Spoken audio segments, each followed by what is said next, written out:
spent every day of my childhood in Yosemite Valley, surrounded by amazing natural beauties, Yosemite Falls and El Capitan. Even the casual traveler going through Yosemite cannot fail to notice these imposing, dominant characteristics. The distinct granite structure that underlies every rock formation we see today is what makes it possible. These particular rocks were more capable of withstanding the grinding of glaciers than the softer rocks around them, which would eventually be crushed. Every element of the valley exists solely due to the impact of ice and running water, which continues to be Yosemite's life.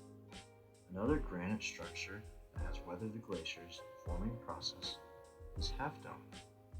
It is such a distinctive and noticeable aspect of the valley that it has earned recognition as Yosemite's official symbol throughout time. But Half Dome still has features that you probably never noticed. The Yosemite Indians created stories with morals and lessons, in addition to describing the world as they viewed it. This is perfectly illustrated by the Tussac mythology.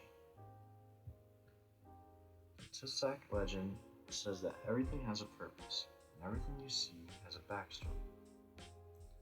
There was first the elderly Indian woman and her spouse who reached the Wani Valley.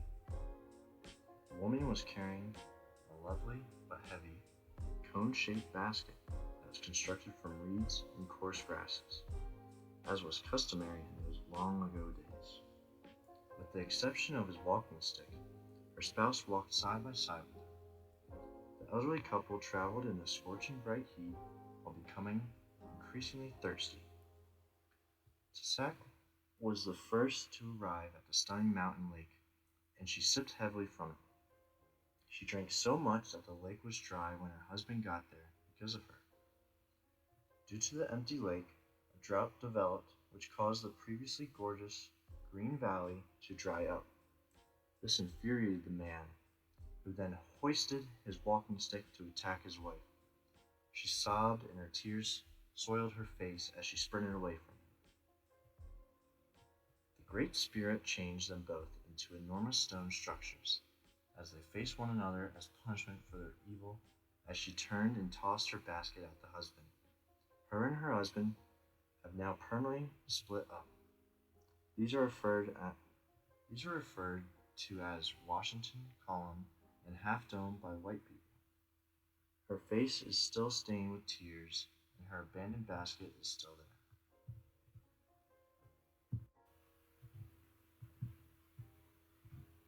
That is the Native American story of how the Half Dome came to be. I will now explain the geological story behind the beautiful Half Dome. Have you ever thought how the Half Dome came to be? One of Yosemite National Park's undeniable beauties, Half Dome, is an uneven vertical fin that towers over Yosemite Valley. You can learn about the wonders of the geology by thinking about how Half Dome formed, which involves both volcanic fire and aggressive ice.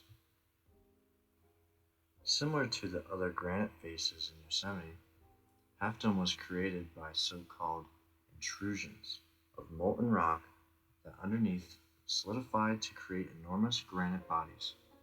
The Pacific Tectonic Plate, which was being overwhelmed by the North American Plate and pressed down at its leading edge to the melting point, was the source of the magma that caused this to occur repeatedly.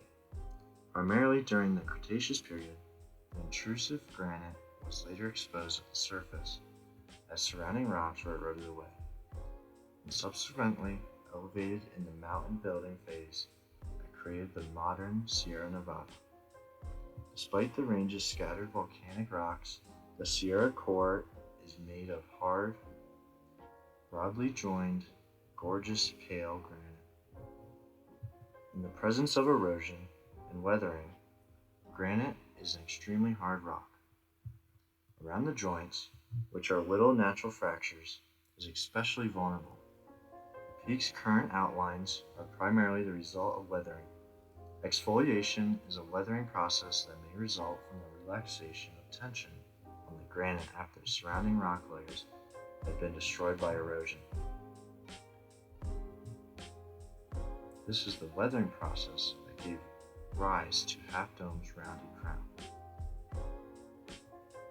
The massive Sherwin Glacier, which largely fills Yosemite Valley, did the bulk of the work, but the crest of the Half Dome and other highest points were left above the ice. Yet, lower formations, like the Liberty Cap Dome, were occasionally covered. It doesn't matter if you love geology or not. Now that you know how the Half Dome developed, you can better appreciate how majestic Yosemite Valley's Half Dome is. Now that you know two separate histories on how the Half Dome was formed, I'd like to tell you some fun facts about Yosemite and the Half Dome. Although being the third national park in our country, Yosemite was the inspiration for the concept. The Mariposa Grove in Yosemite Valley were protected when President Abraham Lincoln approved the Yosemite land grant in 1864, 26 years before it became a national park. In order for people to appreciate the land's natural beauty, the government safeguarded it for the first time, and we are still reaping the rewards of their wisdom today. Yosemite eventually became a national park as a result of the John Muir's enthusiastic writing to further safeguard the High Sierra's unique environment. The granite rock formations in Yosemite shine like fire at dusk.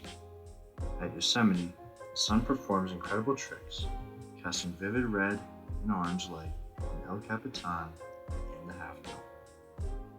Horsetail Fall is renowned for reflecting the orange light of sunset in mid to late February, making it appear to be on fire. It's a breathtaking sight that brings to mind Yosemite's famed Fire Fall, which took place every night until 1968, when hotel owners pushed campfire embers over Glacier Point to amaze park visitors. More than 400 species are supported by the park's diversified topography. When visiting Yosemite, keep an eye out for the park's many amphibians, reptiles, birds, and mammals.